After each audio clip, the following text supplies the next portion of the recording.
Hello everyone, welcome to my channel. ఈరోజు chicken curry చేస్తున్నాను. Chicken బాగా వాష్ చేసుకొని అందులోకి ఫ్రెష్గా చేసుకున్న జింజర్ గార్లిక్ పేస్ట్, ఫ్రెష్గా చేసుకున్న గరం మసాలా వేస్తున్నా. నేనే ప్రిపేర్ చేశాను గరం మసాలా. సో అదొక 1 స్పూను, ఇంకా సాల్ట్, పసుపు, కారం 2 స్పూన్స్ వేసాను నేను. ఇంకా కొత్తిమీర, పుదీనా, కొద్దిగా ఆయిల్, పెరుగు కూడా యాడ్ చేసి బాగా కలుపుకున్నాను చికెన్ని. అది అలాగా పక్కన పెట్టుకోవాలి. చికెన్తో పాటు నేను బగారా రైస్ కూడా చేస్తున్నాను. అన్నీ బాగా కలిపేసి పెట్టేసుకుంటే చాలా బాగా దానికి అవుతుంది. మిర్చి కూడా యాడ్ చేసుకున్నాను నేను. సో రైస్ కూడా కడిగి పక్కన రైస్ కుక్కర్లో పెట్టేసుకున్నాను నేను.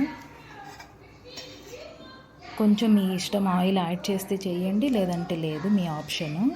కానీ బాగా వేసుకొని కలిపేసి పెడితే చాలా బాగుంటుంది. ఒక ప్యాన్లో ఆయిల్ హీట్ అయ్యాక ఆనియన్స్, మిర్చి వేసాను. నేను ఇంకేం వేయలేదు స్పైసెస్. అవి బాగా ఫ్రై అయ్యాక కలుపుకున్న చికెన్ వేసి బాగా మిక్స్ చేసి ప్లేట్ పెట్టేసుకొని కాసేపు ఉడికించుకోవాలి చికెన్. వాటర్ ఏం వేయలేదు నేను, అదే వాటర్ వచ్చేస్తుంది చికెన్లో, వేయవసరం లేదు. సో అది ఒక సైడ్ అవుతూ ఉండగా నేను ఒక ప్యాన్లో ఆయిల్ వేసి బాగా హీట్ చేసి స్పైసెస్, ఆనియన్స్, మిర్చి అన్నీ వేసాక ginger garlic paste, garam masala అన్నీ వేసి కొద్దిగా సాల్ట్ వేసుకున్నాను. కొత్తిమీర, పుదీనా అన్నీ వేసుకొని కొంచెం సాల్ట్ వేసుకున్నాను, ఎందుకంటే రైస్లో వేసాను నేను ఆల్రెడీ సాల్ట్. సో ఇప్పుడు కొద్దిగానే వేస్తున్నాను. ఇది బాగా ఫ్రై అయ్యాక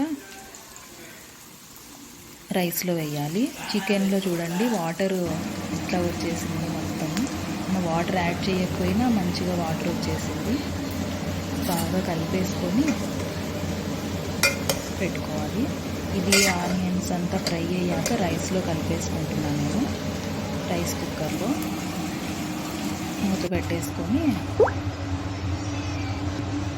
తర్వాత చికెన్లోకి లాస్ట్గా దించే ముందు ఉడికిన తర్వాత అంతా కొత్తిమీర, కరివేపాకు వేస్తే చాలా స్మెల్ మంచిగా ఉంటుంది, ఆ ఫ్లేవరు. అంతే అండి, chicken curry with bagara rice ready అయిపోయింది. ఇది నా లంచ్. మీ లంచ్ ఏంటో కామెంట్ చేయండి. నా వీడియో నచ్చితే లైక్ చేయండి, షేర్ చేయండి. కొత్తగా చూస్తున్న వాళ్ళు సబ్స్క్రైబ్ చేయండి. Thank you so much.